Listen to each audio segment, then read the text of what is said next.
Hello students, welcome to Smart Tutors. Today we are going to discuss a topic of MES 102, that is instruction in higher education. The topic of discussion is what step to be followed by a lecturer at the time of delivery a lecture at undergraduate level. आज हम discuss करेंगे कि under graduate level का व्याख्यान देते समय एक lecturer को किन किन बातों का ध्यान रखना चाहिए। किसी भी विषय पर स्नातक स्तर पर व्याख्यान देते समय बहुत सारी बातों का ध्यान रखना होता है टीचर को। स्नातक स्तर का टीचर ऐसे स्टूडेंट को डील कर रहा है जो अपने जीवन का एक महत्वपूर्ण एज पर है। ये एज लगभग 18 साल से लेकर 22-23 साल तक होता है। तो इस समय स्टूडेंट काफ़ी एग्रेसिव होते हैं, काफ़ी उनका माइंड सेटअप जो होता है वो क्रिटिकल होता है। तो कभी भी लेक्चर के समय ऐसी बातों को ना बोल दे जिससे स्टूडेंट में क्रोध आ जाए, गुस्सा आ जाए, फिर वो टीचर को ही भला बुरा कर देगा, कभी कभी हाथापाई भी हो जाती है। तो जाहिर सी बात है कि टीचर को बहुत सावधानी के साथ अपना बातों को रखना पड़ता है। तो सबसे पहले इसमें देखने की चीज़ है कि सावधानीपूर्वक योजना बनाए, उसमें स्पष्ट संचार हो, संचार ऐसा हो जो साफ सुथरा हो, कुछ उसमें भ्रामक शब्द ना हो, कुछ बिना मतलब की बातें ना हो, और सक्रिय भागीदारी हो, उसमें सक्रिय सहभागिता हो, स्टूडेंट को उसमें इन्वॉल्व करें कि मान लो कि तुम इस जगह पर हो तो तुम इसको कैसे हैंडल करोगे। साथ ही संरचित दृष्टिकोण एक होना चाहिए, अपना एक दृष्टिकोण होना चाहिए उस चीज के प्रति जिस चीज का हम व्याख्यान दे रहे हैं। तो देखते हैं कि व्याख्यान देने के कौन कौन से चरण हैं। तो सबसे पहला चरण है वो सामग्री तैयार करना। एक अंडर ग्रेजुएट लेवल का टीचर है तो ऐसा ही नहीं है कि बुक लेके खड़ा हो जाएगा और बोर्ड पर दिखाना पढ़ाना शुरू कर देगा और स्टूडेंट पढ़ लेगा, नहीं पढ़ेगा, सब उठ के चल देंगे। स्टूडेंट बोलेंगे सब कुछ तो बुक में लिखा, हम लोग खुद ही पढ़ लेंगे, आप क्या पढ़ाएंगे। तो स्टूडेंट को हैंडल करने के टीचर के पास क्वालिटी होनी चाहिए। तो सबसे पहला है क्वालिटी क्या होगी, तो मटेरियल पहले तैयार कर लें। स्टूडेंट के सामने क्या हमें प्रेजेंट करना है उस चीज़ को हमें पहले ही तैयार करना पड़ जाएगा। और उसको हम नॉर्मली आज के डेट में बात करें तो हम पीपीटी मोड में तैयार कर सकते हैं या ऑनलाइन किसी प्लेटफॉर्म पर उसको रख सकते हैं ताकि उसको जब चाहे हम उसको यूज कर सकें। तो सबसे पहले मटेरियल तैयार कर लें। मटेरियल तैयार कैसे करें, तो सिलेबस में से किसी एक टॉपिक उठा लें जो सिलेबस स्टूडेंट को दिए गए हैं, जो पाठ्यक्रम उनका है, जो करिकुलम है, उसमें से उठा लें और उस पर गहन शोध करें। पहले तो खुद रिसर्च कर लें उस पर और सामग्री को तार्किक खंडों में कई पार्टों में बांट दें। पहला पार्ट उसका होना चाहिए इंट्रोडक्शन, दूसरा पार्ट होगा उसका मेन पार्ट, फिर उसके उसमें फीचर्स होंगे, उसके एडवांटेज होंगे, डिसएडवांटेज होंगे, और लास्ट में हम लोग निष्कर्ष पर पहुंचेंगे कि इस पर क्या होता है। फिर बीच में कुछ एग्जाम्पल सेट कर सकते हैं, कुछ प्रैक्टिकल या न्यूमेरिकल क्वेश्चन दे सकते हैं। तो इस तरह से हम लोग इस चीज को तैयार कर लेंगे। और फिर सहायक सामग्री कुछ उसका यूज करेंगे, कुछ स्लाइड का यूज कर लेंगे, कुछ हैंडआउट्स का यूज कर लेंगे, कुछ पिक्चर्स का यूज कर लेंगे, इस तरह से कुछ ग्राफ का यूज कर लेंगे। इससे हमारा एक मटेरियल तैयार हो जाएगा ताकि स्टूडेंट को प्रेजेंट किया जा सके। अगला है सेटिंग लर्निंग ऑब्जेक्टिव, सीखने के उद्देश्य को निर्धारित करना। हम स्टूडेंट को कुछ सिखाएंगे तो स्टूडेंट के माइंड में सवाल आएगा कि हम क्यों पढ़ रहे हैं। ऐसा नहीं कि बस बुक में दिया इसलिए पढ़ रहे हैं, इसको समझना होगा कि हम इसको पढ़ के और इससे फायदा क्या है, इसका क्या आउटकम आएगा और इसका पढ़ने के बाद हम क्या कर सकते हैं। ये जिज्ञासा स्टूडेंट में आएगी तो इसका जवाब एक टीचर के पास होना चाहिए। तो सबसे पहले ये परिभाषित करना पड़ेगा कि व्याख्यान के अंत तक छात्रों को ये जानना चाहिए कि क्या करने में हम सक्षम हो जाएंगे इस चीज को सीखने के बाद। शुरुआत में इन उद्देश्यों को साझा करें ताकि स्टूडेंट लास्ट तक बैठकर आपका लेक्चर सुने ध्यानपूर्वक। पॉइंट नंबर 3, विषय का परिचय।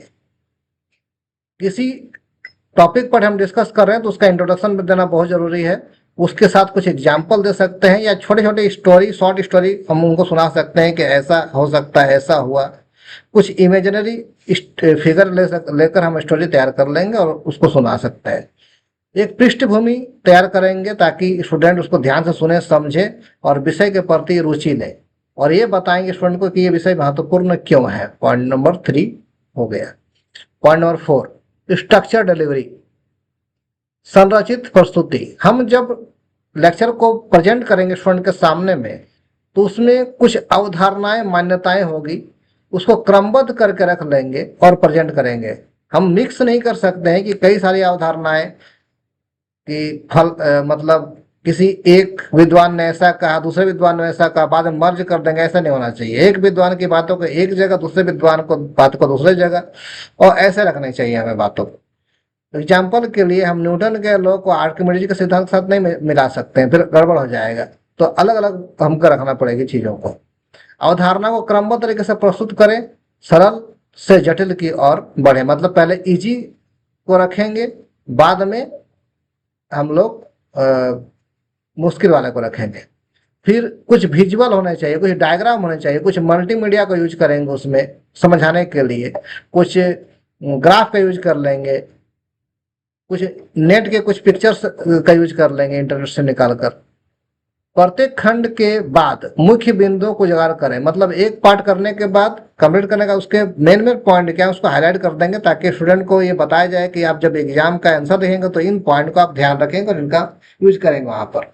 और फिर उसका एक सारांश देंगे, एक उसका समरी देंगे। पॉइंट नंबर 5, इंटरेक्टिव सहभागिता। स्टूडेंट को ऐसा बताया जाए कि हम जो चीज आपको प्रेजेंट कर रहे हैं, यहाँ पर मान लीजिए कि आप यहाँ पर बैठे हैं और आप इस स्टेज में क्या करेंगे, जो इसमें चर्चाएं होंगी, जो वाद विवाद होगा, जो गतिविधियां होंगी, उसमें स्टूडेंट को भी शामिल करें। फिर सिद्धांतों को व्यवहार में बदलना। जैसे हम एक थ्योरी दिए, उस थ्योरी को हम प्रैक्टिकल करके दिखाते हैं। एग्जाम्पल के लिए अगर हम न्यूटन के थर्ड लॉ को समझा रहे हैं, तो हमें उसका एग्जाम्पल देकर भी किसी चीज को नीचे गिरा कर या ऊपर की ओर फेंक कर दिखाना पड़ेगा कि हाँ ये ऐसा होता है। तो उदाहरण देकर भी चीजों को समझाया जा सकता है। पॉइंट नंबर 6, इमीडिएट फीडबैक, तत्काल प्रतिक्रिया। किसी चीज को बताने के बाद स्टूडेंट्स इसका फीडबैक लेंगे कि बताओ तुम इसमें क्या करोगे, आपको इसमें क्या समझ में आया। आपको एक दूसरा केस दे देते हैं, इसमें आप क्या करेंगे बताइए। छात्रों को व्याख्यान के दौरान ही इस बातों को बतानी होगी, ताकि उनकी शंकाएं दूर हो जाए और छात्र उस चीज में आने के लिए उत्साहित हो। समझ का आकलन करने के लिए हमें एक क्विज का कुछ क्वेश्चन पूछकर बच्चों को टॉपिक समझाने का कुछ क्वेश्चन पूछ लेंगे, और जो अच्छा क्वेश्चन देगा उसे चॉकलेट या पेन कुछ गिफ्ट के रूप में दे सकते हैं। तो ऐसे स्टूडेंट का इन्वॉल्वमेंट क्लास में बढ़ता है। Point number 7, conclusion and summary, निष्कर्ष और सारांश। मुख्य बिंदुओं को पुनः प्रस्तुत करें। जो इंपॉर्टेंट चीज है समरी में, उसको फिर से हम प्रस्तुत कर देंगे कि ये बातें इंपॉर्टेंट है, ताकि एग्जाम में आप लिखते समय ध्यान दें।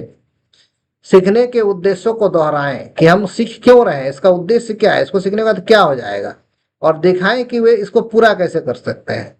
गहन अध्ययन के लिए आगे बढ़ें और पढ़ाई या असेसमेंट सुझाएं। उनको बताया जाए कि आप इसको डीपली स्टडी करें, और पढ़ाई के साथ साथ असाइनमेंट भी तैयार कर लें। आप लोग असाइनमेंट तैयार करने से क्या होगा कि आपके अंदर में इन चीज़ों का प्रैक्टिकल नॉलेज हो जाएगा।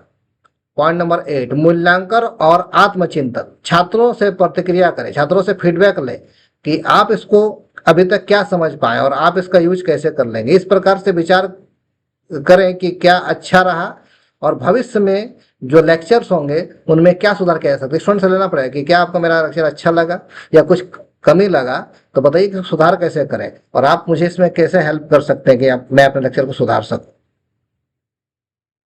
उदाहरण के लिए मान लीजिए मैं एक विषय पर व्याख्यान दे रहा हूं। मेरा विषय है, इकोनॉमिक्स का एक टॉपिक है, भारत में सतत विकास, सस्टेनेबल डेवलपमेंट इन इंडिया।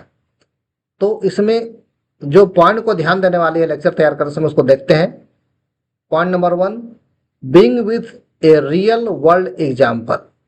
किसी वास्तविक उदाहरण को प्रस्तुत करें। भारत के किसी शहर को ले लें, वहां की जलवायु को ले लें, वहीं से शुरुआत करनी होगी। हम इमेजिनरी नाम लेकर शुरुआत करेंगे तो बच्चे को इंटरेस्ट नहीं आएगा, स्टूडेंट को इंटरेस्ट नहीं आएगा। तो एग्जाम्पल ऐसा लें जो प्रैक्टिकली हुआ है, और उसी एग्जाम्पल को यहाँ पर प्रेजेंट करें। Define sustainable development and it's goal context. Bharat के सतत विकास को परिभाषित करें और इसका वैश्विक क्या इफेक्ट पड़ेगा, वैश्वीकरण में इसका क्या इफेक्ट पड़ेगा, इसको समझाएं। पॉइंट नंबर 3, भारत की नीतियों जैसे SDG NEP 2020 को समझाया जा सकता है। Point number 4, engage student with A case study renewable energy project. कुछ केस स्टडी ले लेंगे जिसमें रिन्यूएबल एनर्जी के प्रोजेक्ट को ले सकते हैं। आज ईवी का दौर है, ईवी को ले सकते हैं। एआई का दौर है, एआई को ले सकते हैं और इंडिया में इसका क्या डेवलपमेंट हो सकता है इससे इसको बता सकते हैं। पॉइंट नंबर 5, चुनौतियों और भारत के भविष्य के अवसरों के साथ निष्कर्ष निकालना। Conclude with challenges and opportunities in India. इस वीडियो में इतना ही। Thanks for watching.